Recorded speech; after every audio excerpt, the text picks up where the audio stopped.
March 12th, 2001. Interview with Luba Wilensky. Liba Wilensky. Born Kretschmer, Kreczmer. Interviewer is Lisa Newman in Toronto, Canada, and the interview is in English. March 12th, 2001. Interview with Libe Wilensky, Wilenski, born Kretschmer, Kreczmer. Interviewer is Lisa Newman in Toronto, Canada. The interview is in English. And you are? I'm Luba Wilensky, born Liba Kretschmer, from Vilno. Now it's Vilnius, because it's on the Latvian Republican, and I am here in Toronto. And when you were born, where were you in the family of all the children? I was the fifth child in the family. My sister Chaya, and then a brother Heschel, my sister Shendel, another sister Rivka, and me, Libe. And you're the baby? I'm the baby. I was the baby. And if we just follow forward, what has happened to each of them? Chaya? Chaya is alive. She lives here in Toronto. She has a family. And her last name now is? Her last name is Portnoy. And I believe she was interviewed for Yeah, she was interviewed for this occasion. And my sister Shendel, she was liberated together with us. She lived here in Toronto, and she passed away 30 years ago. She has two daughters. One is in Israel and one is here in Toronto, also with families. Then my brother passed away, not passed away, but he was kept in Vilna during when the Nazis came in. It was that time was the Hapunes, they called them the Hapunes. What does that mean? They grabbed people from street and they plain killed them. How do you know? We know because he didn't come home. And my sister Rivka, went out to go to my sister Shendel into the city because we lived out of the main center. And we never saw her again. So she was also grabbed from the street. She was sitting in jail on our street, and we didn't know. But when they start to take out the people who they grabbed from the streets, to take them to Panar, to kill, people saw her also there. So my mother went to try to ask the police to release her, but they didn't do it. And she was killed in Panar. When was that? And this was in 1940, when the Germans was already in Vilna. And then it's me. And then you. Yeah, me, I was all the time with my parents till they took us to the ghetto, Vilna ghetto. But going back before that, tell me your father's name. My father's name is Shlomo. My mother's name is Hedy, Hodel. And what did your father do? My father was a tinsmith. He worked for the Polish army.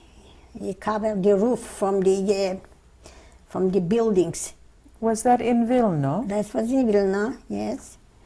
And my mother had a textile store. She was a business lady. Tell me about what you remember of your father. My father was a very quiet person. He liked very much chazones. I wouldn't say we were very religious, but he comes from a Rabboni Sheheim. Tell me what that means. Rabboni Shehem means that his ancestors, family, they were rabbis. In Poland? In Vilna, In Vilna. yeah. And what was their name? Well, their names I don't know. They were all Kretschmers. And my mother had 4 sisters and 3 brothers. They all perished away during the war. My name is named after a sister, Liba, who passed away before the war, way before the war. Did you meet your father's family as a young person? My father's family was, I never met the grandparents. I guess they were dead by then. But I met my auntie. We were very close with her. We used to go to visit her very often. And one time I met my uncle who lived in Germany. During the war, because he was a Polish Jew, they threw him out to the between Germany and Poland that calls Bonshin, a place like concentration camp. And with his 2 children, the 2 children were taken away from them. He died. The wife, we don't know what happened to her. And the children, they took to Russia. And we never heard from them. Was your uncle a rabbi as well? And no, my uncle was not a rabbi. He was a four-year in Germany. And I think we'll see a picture of him. Yeah, there is Later. a picture of him when he was a young man. Also, it's a picture of my father when he was young too. Tell me about life in your home. You shared a room with your sisters? Yes, we shared a room with my sister Rivka. We got along, I guess, okay. We were very disciplined children, and everybody was educated. Tell me about the education. My sister Chaye, this one who she's alive, she finished high school, and that time she went to learn for a trade. Which trade? Sewing, tailoring, dressmaking actually. So she finished gymnasium? Yes, she did finish gymnasium, yes. But she wanted to have a trade.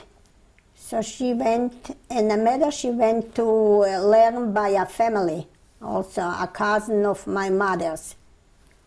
She had a big, it's not a factory, they wouldn't call it a factory that time, but she had very rich clients. So she stayed with her. I'm sorry, go ahead. My brother was also educated. He went a few years in the yeshiva, but it didn't work out for him. So he was a businessman. Didn't work out because? He didn't like it. Well, did the girls have Jewish learning? Yeah, we all have Jewish learning. We all went in a Jewish school. I went in the Dinenzon Shul. This was where we lived. Then I went in Lezargovich Shul. And then 1 year I went to the gymnasium. And the war broke out. Also my sister, the same thing. What do you remember from Shabbos at home? Shabbos at home was a pleasant Shabbos. Always with the candles Friday night, with the Chon Shabbos. This was a traditional Shabbos meal at that time. And not quiet, go to guests, visit, go to visit. How did you keep the children warm? To keep the children warm, it was in a bakery. They used to bring it Friday to the bakery and then pick it up Saturday around 12 o'clock. And that's the way it was warm. What about Friday night? What did you eat? Friday night, my mother used to make chicken soup and fish, the traditional Jewish fish, challah, baked challah. This was Friday night. And we all spent very, very pleasant evening with singing, but because my father likes very much to sing. Zmiras? Zmiras. Did you go to shul? Yeah, when I was a child, I used to go with my mother to shul. Yes, I remember I stayed outside with other kids because the shul was packed with worshippers. And we played outside, and sometimes I went to my mother, sit beside her, like any child. Did you ever go to a wedding in Vilna? A wedding in Vilna, I don't remember I was going to a wedding in Vilna. A wedding in Vilna was not weddings like here. It was very simple. And if they made big, they usually the parents used to go. What about bar mitzvah? Do you remember your brother's bar mitzvah? No, my brother is much older. I remember one bar mitzvah, yes, from a relative. He went to shul, we went all to shul. We heard him saying the brochas, and I read them after. And then we came home, all to their house, It's not like here in big halls. And we had lunch, dinner, whatever they prepared. And they were their relatives, they were relatives to us. And to say other bar mitzvahs, I don't recall. What about Yontif? What do you remember from Yontifs? Yontif, prepared for Yontif, my mother used to bake kichel for Rosh Hashanah, and I like it very much. And we all went to shul. My mother used to dress up and put on a black scarf, a shawl. They used to call it a shawl. And she looked very beautiful. And we all went to shul. Did you travel to see other cities? No, cities no. We always stayed in Vilna. We went to see when my sister got married, my sister Shendel got married. She lived in Svinchan, called the little town Svinchan. There we went to see the in-laws, her in-laws, like my parents' machatonim. So we stayed there for a day, I think a day, but the traveling was by horse and wagon, not by car. And this is what I remember from my childhood. What did you used to like to do as a little girl? To read. Wintertime I used to skate, though I didn't know very much how, but I did. And the skates were not so fancy like it is here. We used to put on the shoes the little blades. Did you read Yiddish or Polish? I read Yiddish. Now I read Polish too, but a little with difficulty, slowly. But Yiddish I read fluently. And at that time, when you were a young girl, what did you imagine your life would be like? You see, that time we never thought what life could be, because when I was going to school, I had a lots of friends. Lots of friends which we were going to school together. And we always talked about what's doing in the world. And we didn't expect what happened to us. But when the war broke out, we saw what we can expect from it. But we didn't know that we're going to be perished away. Because did you think that you would be a dressmaker like your older sister? I don't think so, no. I had other thoughts in my mind. Like what? To learn. I liked very much to be a teacher, but it didn't work out. My mother used to, when the Germans came into Vilna, my mother used to always say that these Germans are going to be like the Germans from the First World War. They were very gentle, very nice to the Jews, but it didn't work out. Tell me how things began to change in Vilna. When I was there? When did you start to think there might be a war? No, we never thought it's going to be a war. Till the Germans didn't attack Poland, nobody thought it's going to be a war. People start, when the Germans start to approach Lithuania,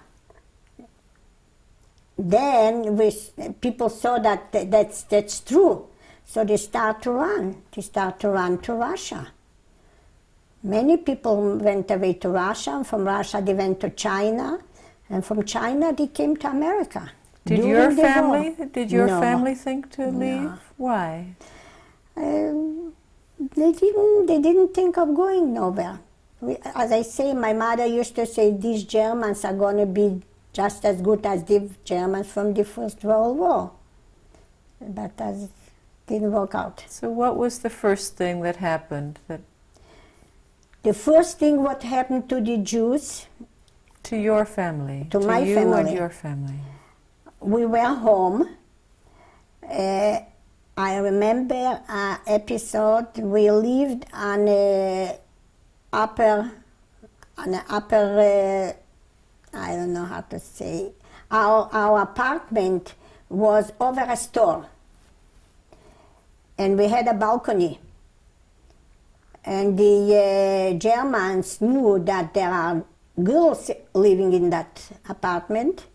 They climbed through the balcony, and but my mother was very, very smart. She hid us right away. Where? We had an attic. She pushed us in the attic, and she told us to be quiet. We stayed in the attic. The Germans climbed through the balcony up to the door, and they asked where the girls are. She said, I have no girls. There's no girls. And they stayed a while. She gave them something to drink, and they left. But since then, we were very careful. How long did you stay in the attic? In the attic a whole night. And this attic really saved us because they bombarded the city. And we were hiding there. I remember an episode, it will never go out of my mind. We used to live across from the military bases. It's not actually across, it was a couple blocks away, but we could see it from far away. And I saw one time a man was photographing the bases. I was outside and I noticed that, but never thought that he's a spy or whatever. And then the Germans came in to Vilna and started to clean it up, the Jews. And what was the first thing then that happened to your family? We stayed in the house, in the apartment, and then when they start to collect us all and to bring us to the ghetto. The ghetto was in the center of the city. It was a very small streets, very narrow streets. We actually came into my mother's uncle's apartment. And where was that? What street? This calls Yatkever gas. They were not there already because they liquidated first the Jews to be able to put in other Jews there. They cramped us all in one apartment, 3-4 families.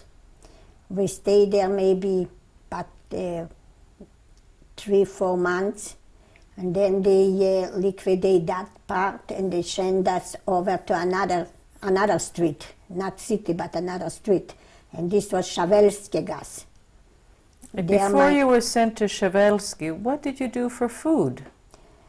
What we did for food is we had brought some food with, and also they allowed us once a day to go out to work. So everybody brought something in hidden, not officially. It was hidden. When my father worked for the Germans, he used to get some food there, but to take it out was not allowed for him. So he had a box made of tin, and underneath the bottom he made like a little place to hide something, and he used to bring us some food from where he worked. But if they would find this by him, they would right away kill him. It was not allowed. So and during people slowly died of hunger. During those months, he was still working. Yeah, he was still working till they liquidated Vilno. They start to liquidate everybody. Tell me about going to Shavelsky. You went to Shavelsky gas? That's right. And what was there? This was also a ghetto. It was a ghetto where we stayed there. Why did you move there? We didn't move, they moved us. They moved us from Yatkever to Shavelsky gas. Not everybody had the opportunity to get into the Shavelsky gas because it was not a very big street. There was a few, actually was a few streets. It was Rudnitsky gas, and they covered this up with, they made a fence around this street. The windows who came out to the main street, Zavalny gas was calling it, they boarded up, so nobody could see what's doing on the other side. And people lived, they were waiting what's going to happen. And then they start to do cleanings, they calling it ramen, the juice. So they wind up the Jews and they put them in lines and they took them to the Panar. And there where they shot them. What did you yourself see of that? What did I? You saw people being put in lines? Yeah. Matter of fact, my sister Chaye, she was catched on the street. And also they put her in line and she marched already to go to Panar. But on the way, she somehow slowly moved out from the line on the sidewalk. The sidewalk was full of Polish people. They stood and laughed. They were laughing. And she slowly mixed it in with the people. And she came back to ghetto. She was lucky, she was not caught, and They would, instead to put her back to the line, they would shot her right on the spot. That's what they used to do. So then what happened next? She came back. She came back. We lived for a while. Then it came the time when they liquidate the ghetto altogether.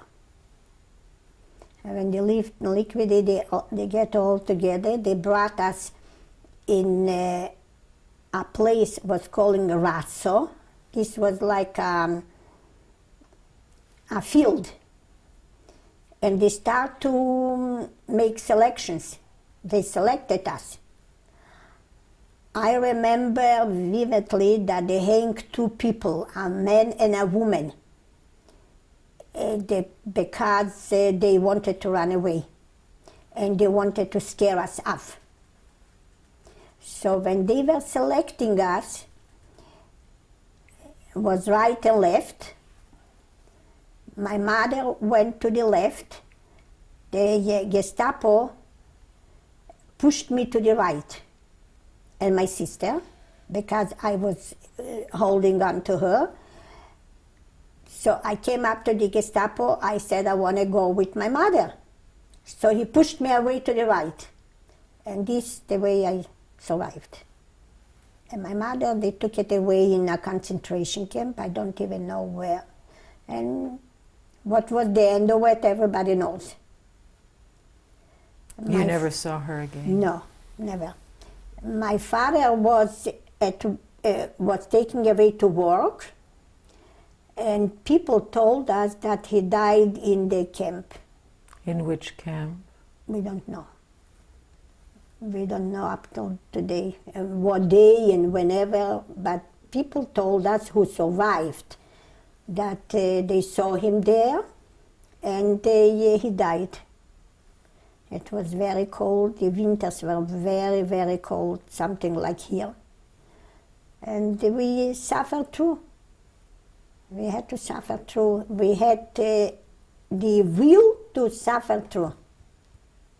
So at that selection, you went with your sister Chaya? Yeah, I was always with her. We stayed together till they put us in wagons, and they took us to concentration camps. We didn't know where they're taking us, but that when we came to that place, we know that it's a concentration camp. So there are many girls tried to escape through the trains. It was not trains for human beings, it was trains for animals. So they tried to jump through, so they got killed. And we came that time to Riga, and it calls the place Kaiserwald. The place is still existing there. There they made again a selection, and they took us to a working place it calls Juglas. There we stayed in Juglas, and we worked for the Germans. We're going to take a short break and change tapes.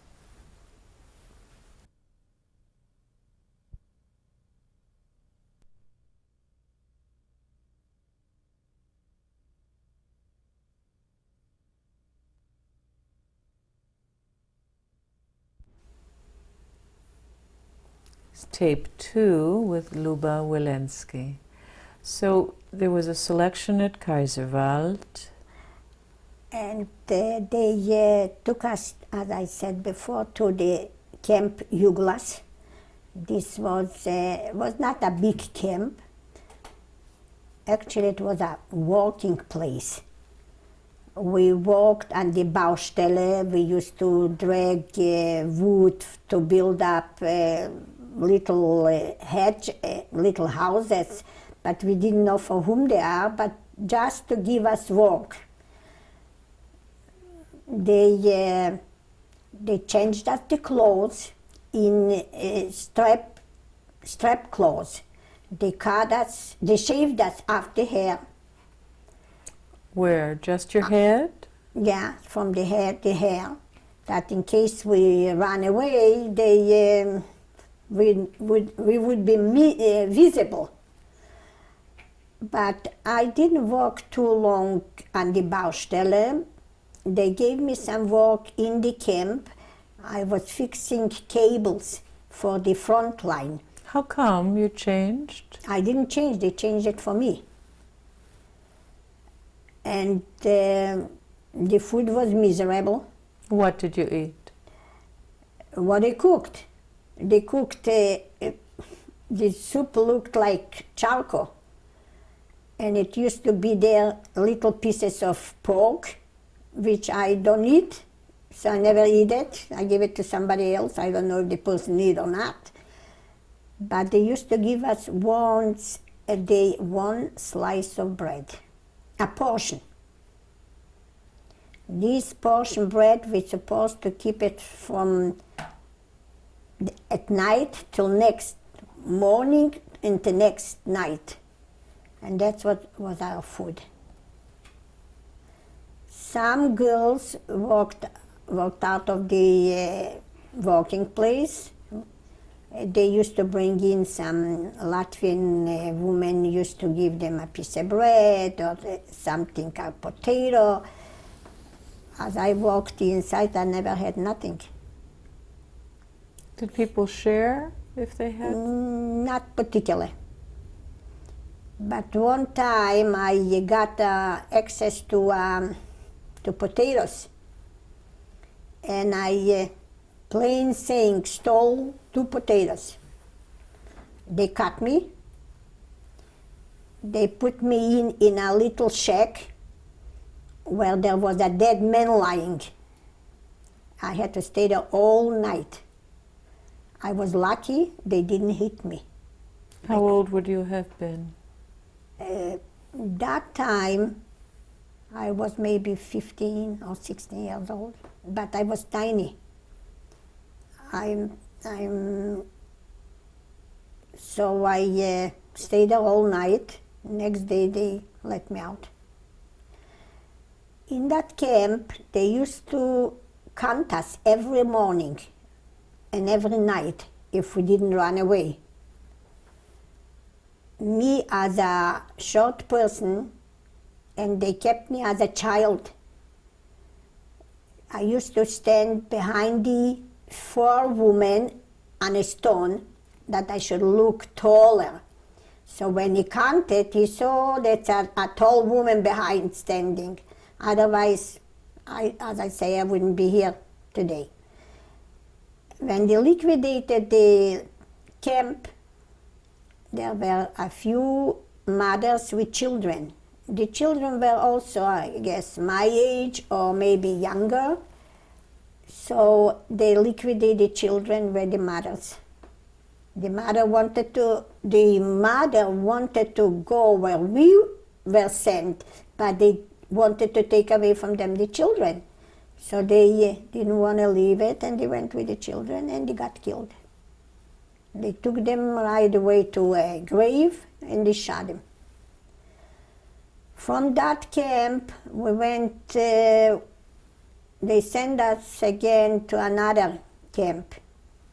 And this was, I think I said Kaiserwald before. This was Stutthof. This was Stutthof. There we didn't do nothing. We were sitting and waiting what's going to happen.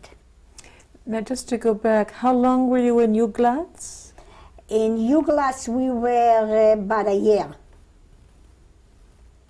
I don't know the reason why they liquidated the place, but they send us away. That's And it. you were all women in Uglas? We were women and men, but women separate and men separate.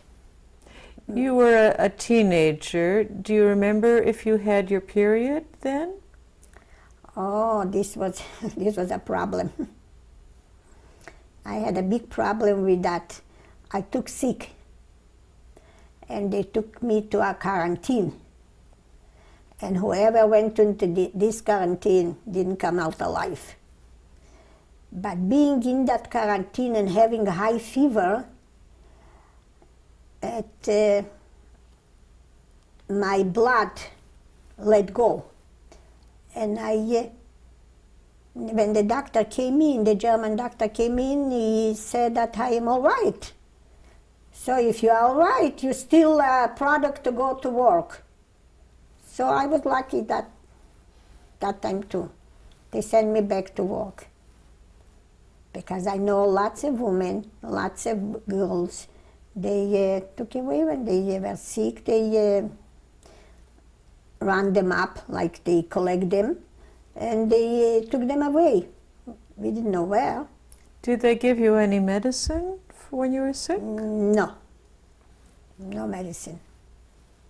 There was no, or they didn't want to give it, or maybe they didn't have it, or they wanted that we should just perish away, that's it, like die. The other people in Uglatz with you, were they Polish or from other places? We were all Jews there, Jewish girls and Jewish men. There were some, I think there were some from France. They brought some in from France. But being in your own misery, you never talk to nobody. We all, I was sleeping with my sister on the bridge, and around us were girls which they from the little towns from Vilna. And so we were friendly with them. But there were some other. There was the block eldest was a German, a woman, a German. I don't know if she was Jewish or not. She was a very tough woman. So if she was tough, we stayed away from her. Did you ever see any gypsies? Gypsies in our camp? No. No.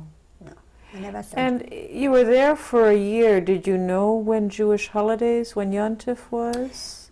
Matter of fact, girls remember it.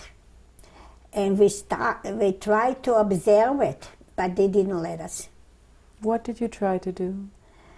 Yom Kippur, for instance, we tried to not eat the bread. So the Germans saw that we don't eat the bread. Next day they didn't give it to us. And some other holidays we did it quietly. So it was everything has to be done very quiet. Do you remember any kind of davening, any Davening, prayers? I no. Everybody used to pray on their own, just in them, not loud, not in groups. We eat by tables, so that's what the only group was. Sitting by the about tables. music? Do you remember any music? Music? No. Any? There was no music. No. If somebody had something fancy, they got it for that. No, music, we never heard music.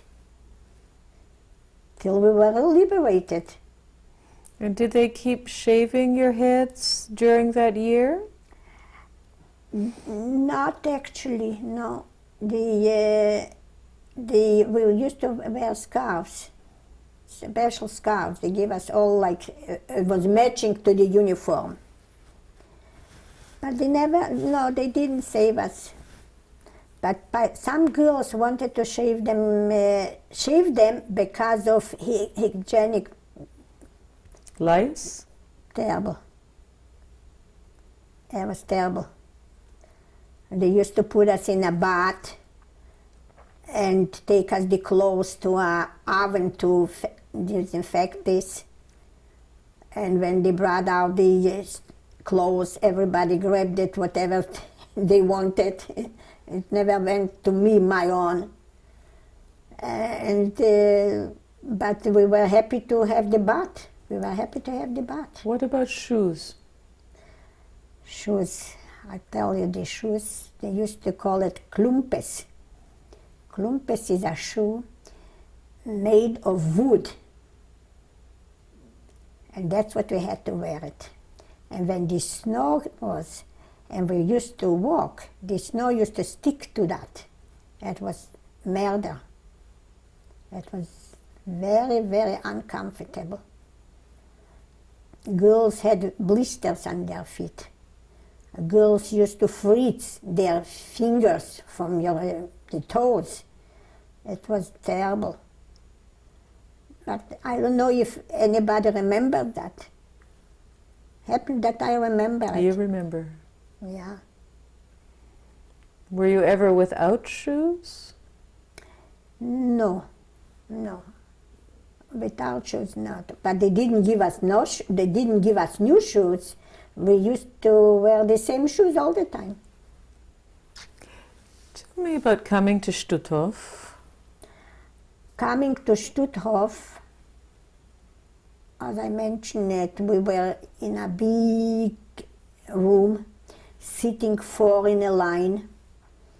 My sister Chaye developed on her shoulder some sores, and it was very, very painful. So I was sitting from one side, my other sister from the other side, that she shouldn't be touched. One time not one time, but we had to go to the washroom. But this episode was, I went to the washroom, and the workers were Polish also, girls, but they were also prosecuted, but they were already over us. And when I was in the washroom, I don't know, I didn't do nothing, so she came up with a stick and she wanted to hit me over my head. But I protect my head with my hand. So she hit me over the elbow. And it was terrible. It was such a pain. But somehow the heart could take it. Food, we didn't have very much. They used to give us in a little, I don't know how to call it, the same black soup what I described before. But it was a very lucky time for me and my sister that it came a German woman and her husband. Her husband was a soldier in the German army. They took a few girls to work on the farm. And this was a relief for us. We came to the farm. Did you volunteer? They picked us. I don't exactly remember how it was, but I remember that we went to the farm. The name of the farmer was Volkmann. I remember like today, Volkmann. There was me, my sisters, me and Chaye and Schendl. There were 2 sisters also from Vilna. There were 2 Hungarian sisters. And we all lived in a stall. Not Cholile, they didn't give us a place in their house. But one time I wasn't feeling well, so the Volkmann woman, she took me to a doctor. Yeah, she was very generous. I was going with her on the train. People saw that I am not refugee, I'm a prosecutor person. A prisoner. So so they didn't approach me with anything. She brought me to the doctor. The doctor said that I'm undernourished. And so she took me back and she fed me. It was very nice of her. But when I came to my strength, she sent me back on the field to pick potatoes, carrots. But carrots we could eat, but potatoes we couldn't eat. Girls ate. The 2 Hungarian girls, they chopped up the potatoes and they ate. They ate raw potato. Raw potatoes. When I was in the camp Yuglas, there was a woman, she used to go and pick grass, summer pea grass. She had a little, very tiny little knife. We're not allowed to have anything. But she had a very tiny little knife. She used to chop up the grass and eat it. I was looking at her and I thought, how could she eat? But it looks like it was good. When you went on the train to the doctor with Frau Volkmann, Yeah. did you wear striped? Yeah. Oh, yeah. Clothing? I was in my uniform. But as I said before, the people, they looked at me. Maybe she explained it to them, because I saw she was talking to them, but I was standing and like they don't mind me. But it was very nice of her. She didn't send me back to the camp. Until they came and they rounded us up again, they brought us back to the camp. And from that camp, they started with us to walk, because they hear that the Russians are approaching. So they wanted to take us away as far as they could. One time they brought us to a point where they put us in a wooden boat, and they took us over the Weissel. And then they told us to go out, and we went out from the boat, and we walked again, and it was snowy, it was winter. And from far you hear that the shots, people who couldn't walk, they shot them on the spot. My sister Chaya, she couldn't walk. Her legs got so numb, so I and my sister Shendel, we took her under the arms and we used to drag her that she shouldn't stay behind. And till we were liberated. We were liberated in Danzig. And that was while you were still marching? Yeah, we were still marching. Another episode is that we were marching and they brought us to a farmer's bar, the farmer's barn.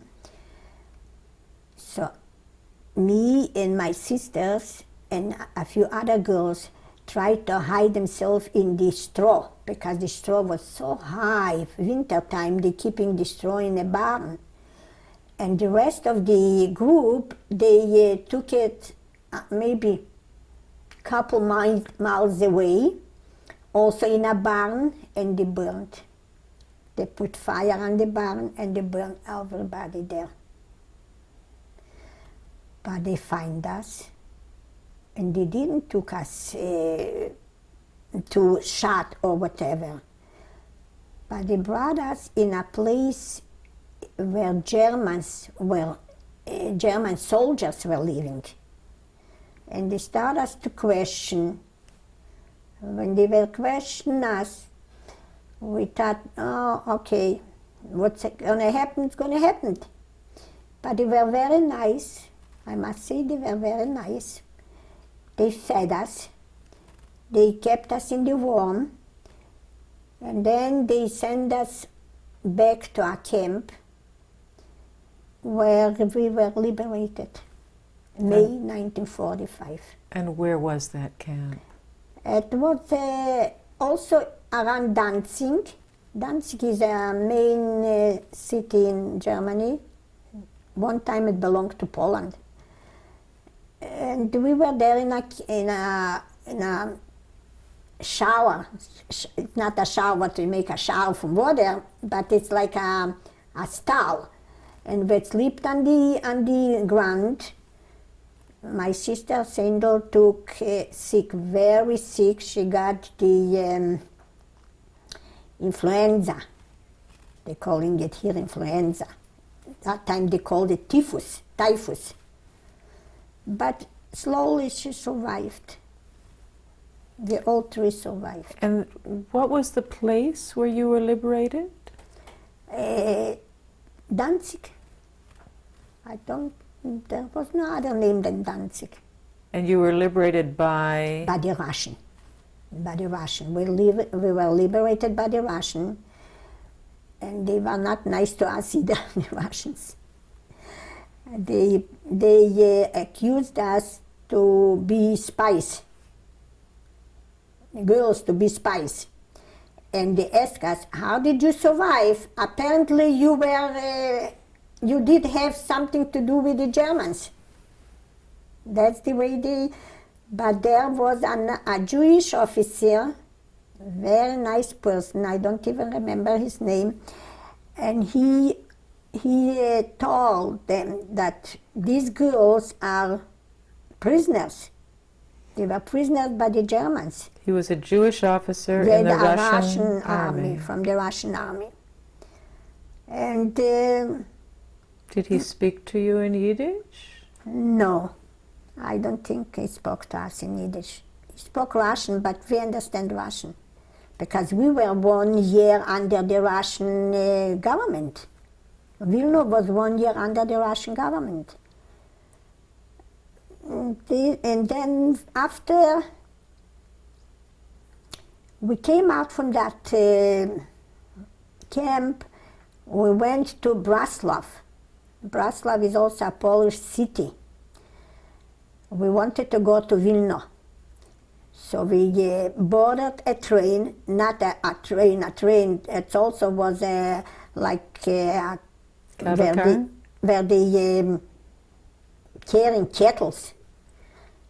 And we came to the city, this was in Braslav. We came to a Polish city. They took us off from the train. The Russian already took us off from the train.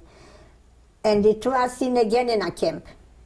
In a camp with Polish families or singles, which they worked for the Germans. They were traders for the Russians. They worked for the Germans. So we stayed there a while, maybe a couple of weeks. We wanted to run away from the camp, but it wasn't possible. So me and my sister Shendel one day went out, and we went in Braslav, in the main center, and we find out that there are Jews. How did you find out? We asked if there are Jewish organization or whatever. They said yes. So we went into the organization and we told them this story, who we are. They said, do you have somebody else there? We said yes, a sister. So we went back. We took her. This was everything that they watched. There were watchers, they watched. But we somehow went out, we went back to that place. From that place, they also sent us to Berlin. And Berlin was a big camp, and it called Schlachtensee. From there came many people from the concentration camps. There were already the Russian army. We stayed there for a while, maybe for a year or more, till they sent us to the cities in Germany where there was camps like Bergen-Belsen. There was many other camps. They sent us to these camps. We stayed there till they gave us access to go to Canada or to America, whoever they sent us. We came here. We were all single. Just to go back, you chose Canada. Did you think ever of Palestine? Or? Yeah, the Palestine was, you have to smuggle. You couldn't go into Palestine. Not legally? Not legally. You have to smuggle. Lots of girls smuggled. They were caught. They put them in another camp. I don't remember the name of this place. Till they be able to go into Israel, to the Palestine. So we didn't want to risk. Meanwhile, my sister Shendel was married. So she had a sister-in-law in New York. So we got in touch with her, and she used to send us parcels, clothing. Shendel's husband? He perished away. She even had a son. Her son was, his name was Michal. By my daughter was born a boy. I asked her to name him after. So she named him Michi. And this family, we kept in close with her. She said, don't go nowhere. I'll try to bring you over to America. But it was not so easy because she was not a family to us. So we tried to come to Canada, and Canada let us in. Did someone sponsor you? Yeah. Who? The Jewish organization. The Canadian Jewish Congress. Canadian Jewish Congress, yes.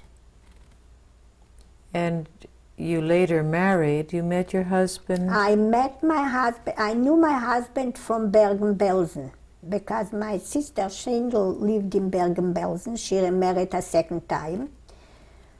She had her daughter in Bergen-Belsen. And they came here because he was a tailor. And that time, Canada let it in tailors. Tailors or farmers. I was not a tailor, I was not a farmer. But I waited for my turn, and I came to Canada. And my husband was working in Bergen-Belsen for my brother-in-law, for my sister's husband. And I met him then. But there in Bergen-Belsen, just friends. But when I came here, we got more acquainted. And we married in 1951. Here in Toronto? Yeah. And you later had two children? Two children. My daughter was born in 53, and my son in 57. And you have many grandchildren. beautiful grandchildren. Yes, yeah, this and we'll see Brian pictures. Hara. This is my interest. B'li Ayin Hara. Yeah. We're going to take another short break.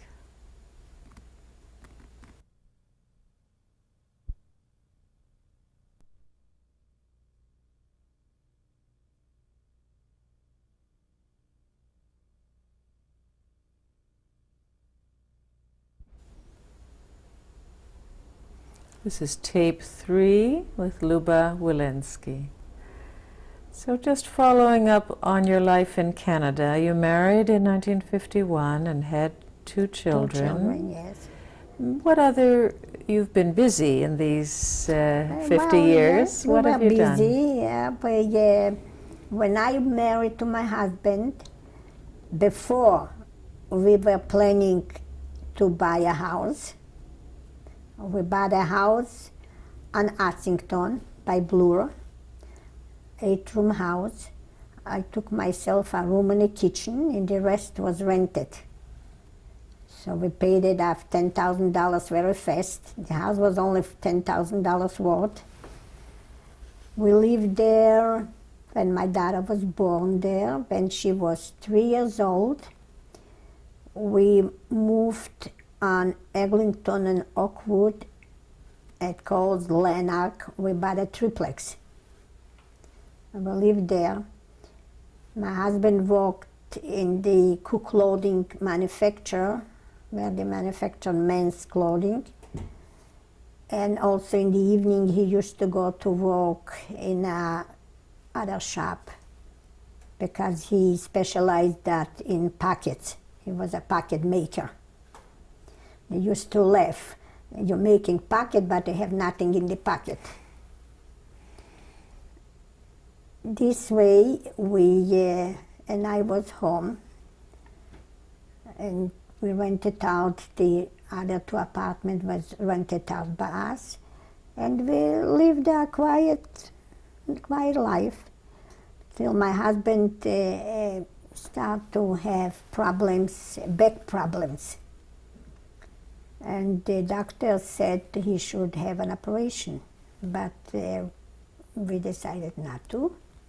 So he stopped working in the shop, and he worked at home. From the beginning, he worked in the laundry room.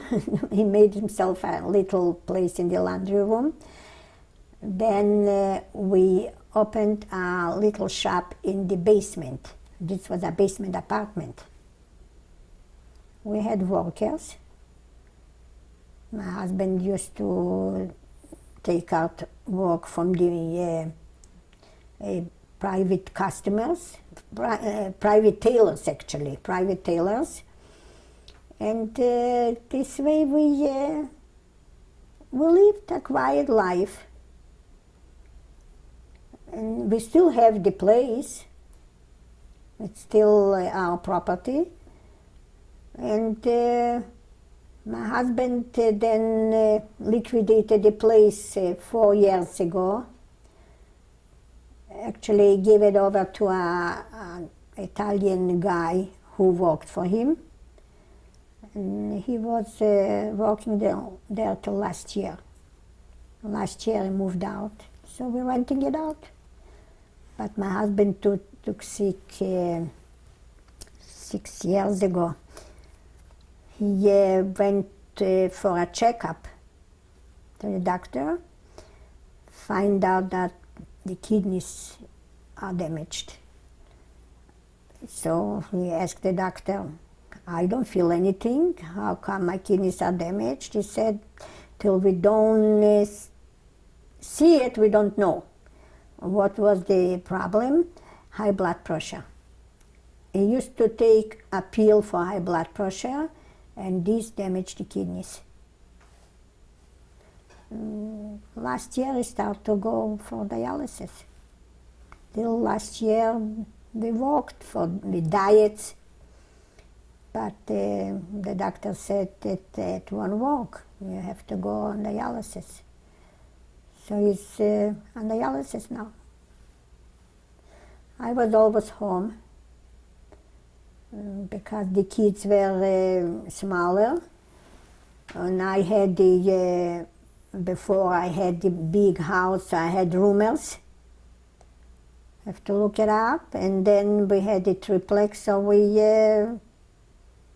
till we bought this place also 30 years ago. Have you been involved yourself with organizations in the Jewish community or survivor Yes, I was involved with the survivors, yes, that's right. But many survivors are gone already, unfortunate. In the Jewish community, I go for lectures, we're giving donations. What about shul? Are you yeah, we're members of going a shul? every Shabbos we're going to shul. Matter of fact, we don't belong to a shul because we belong to the Borchov Center, there where my husband is a member. But we go every Shabbos to shul. There is a shul here on Shepherd called Adat Shalom. Sometimes we go to the Bet David shul. And we are traditional Jews. I keep Shabbos. My kids are religious. Before they become religious, they were traditional. They belong to the Bnei Brit. Our daughter was once a chairlady in the Bnei Brit from the youth. Our son was a very good student. As a matter of fact, he got a scholarship. So, but he went to Israel just for 1 year. From this 1 year, developed to 20 years. And he was there in a yeshiva, Yeshiva Itri. He got there his smiches. And afterwards he tried to bring in Judaism to not to children, but to adults which don't know about Judaism at all. And he organized like groups. Used to come, lots of young adults used to come from the States, mostly from the States. When we were there, when we used to come there, I used to see them all girls and boys only from the States, a few from here from Canada. Coming back to you, tell me how what you've been through in the Holocaust has affected your feeling of yourself as a Jew, your practice. It didn't affect me because I'm Jewish. You know, I could easily become a shikse. Because during the war, my mother used to send me out to the Goyish puyerim, like the farmers, for a little bit milk or a few potatoes. And they always used to say, stay here, stay here. I said, no, I'm going back to my family. Why did they want you to stay? I was cute, I was tiny, I was very movable. I was a very movable girl. Now I'm older, I don't move so much. But I was a very movable girl. You were quick. Quick, yes. And smart too. I'm saying myself smart too. So they liked me to be with them. One woman offered me her son. I ran away, I was afraid. And I never had nothing to do with nobody.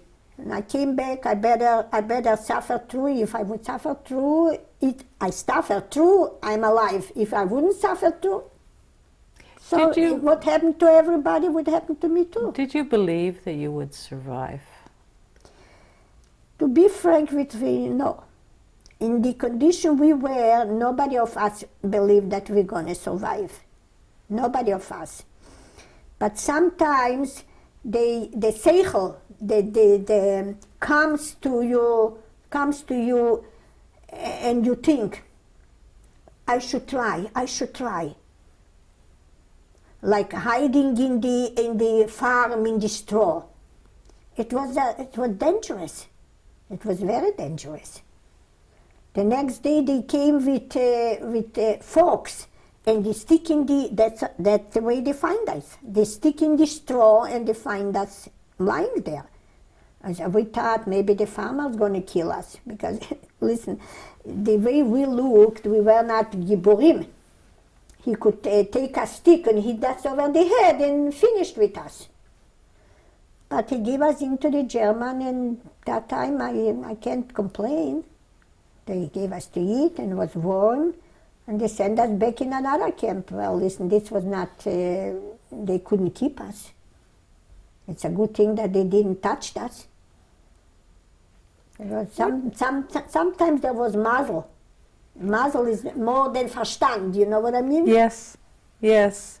Well, mazel is one thing. How do you explain how you survived? Lucky. Mazel. Mazel. Mazel. That's all. There's no explanation.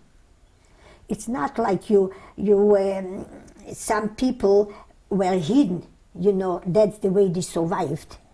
It was also dangerous, very, very dangerous. Many died. Many were killed. They find them and they took them out and they shot them right on the spot. Tell me, what made you decide to make this tape? What makes me decide to make the tape?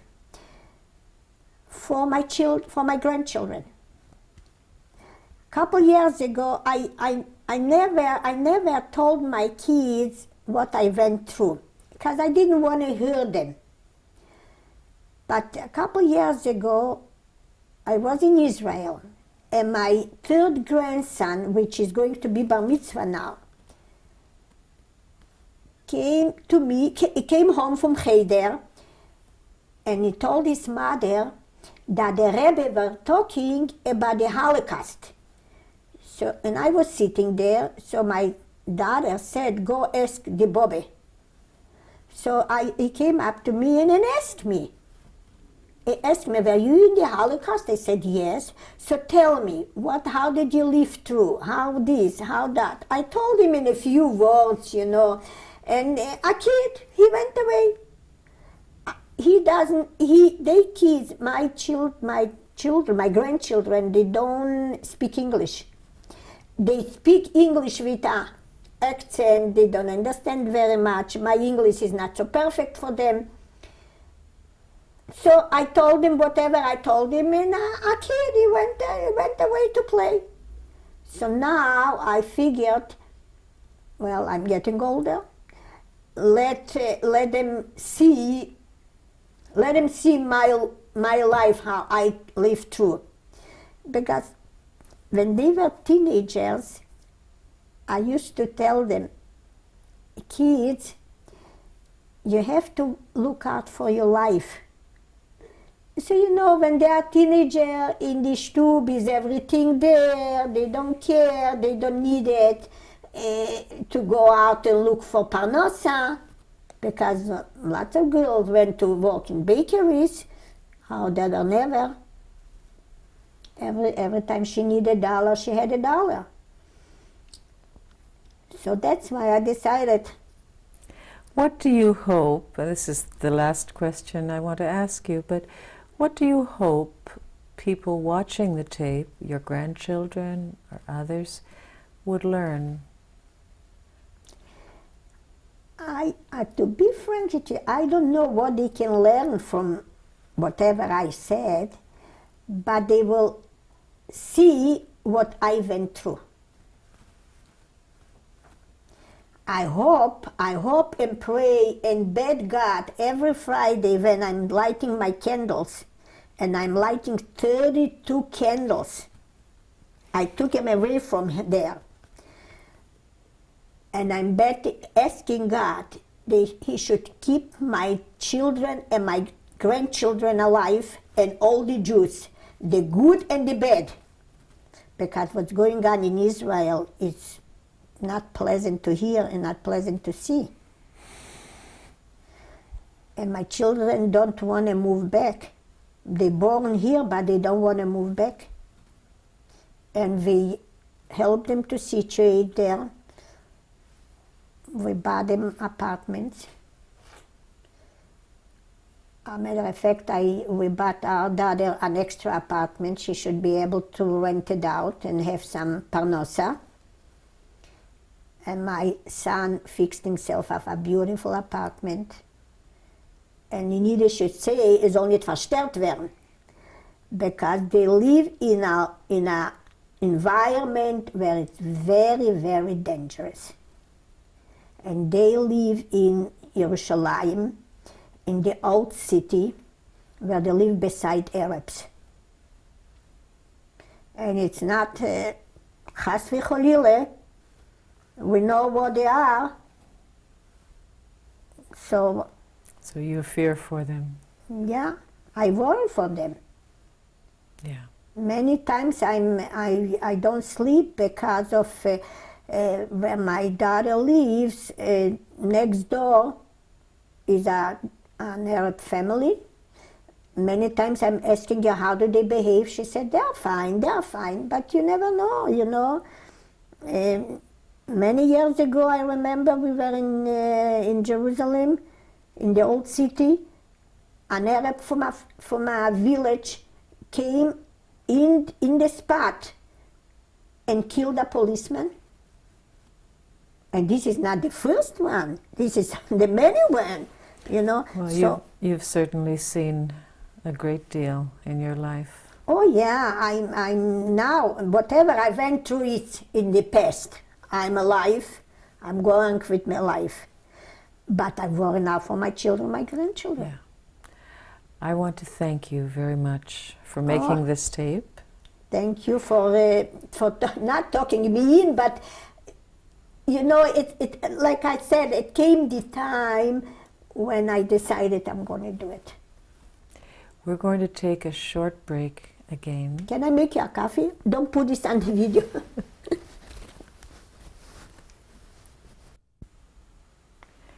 And this is... This is my mother. Her name was Hodl Strolovich.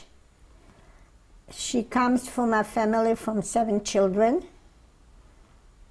She was a very smart woman, businesswoman, and we loved her very much. We stayed with her till the last minute by selection. She went to the left and we went to the right. Where We was is she? me and my sister. Where was she born? She was born in Vilna. Her parents were religious people, quiet people. As a matter of fact, I remember my grandmother. She was a seamstress, and my grandfather was. He used to, if somebody broke a window, he used to put in windows.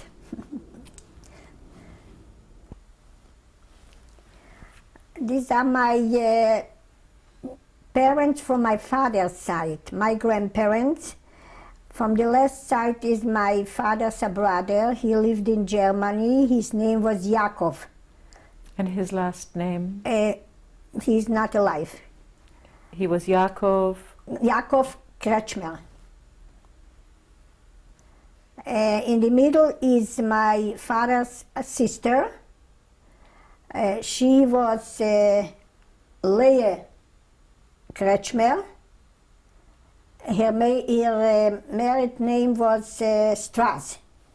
She has a daughter living in Israel. And to the right side is my father, Shloime Kretschmer.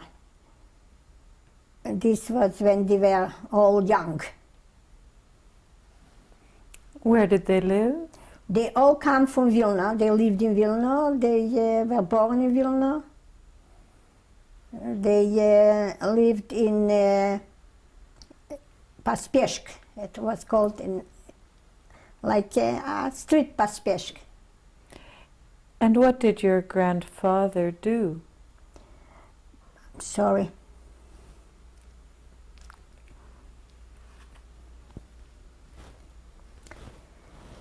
This is my passport to came to Canada in 1948. It was given to me in Bad Salzheim in Germany from the immigration, German and Canadian immigration.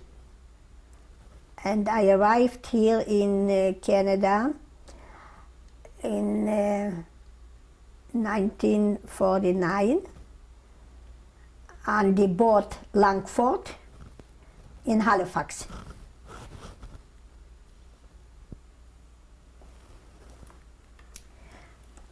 This picture was taken in Montreal in 1950, before I came here to Toronto to get married. I was living there with a family, and they photographed actually for me. How old were you? Here in the picture, I was maybe 28, 30, something like it.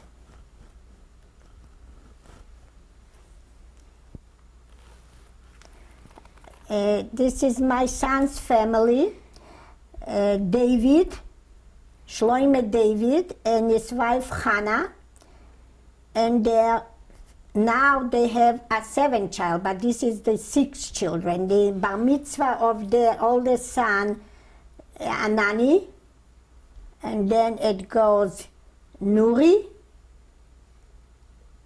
and then it goes the boys. These are in the boys.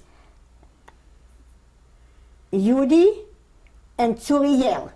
These 4 boys, and the girls are older. The oldest is Ladia. She is now 17, and the other granddaughter is Naimi. She is 16.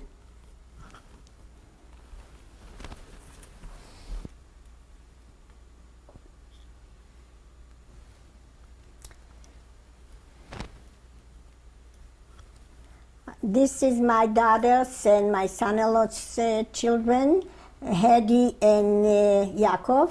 The oldest is, now I have to remember.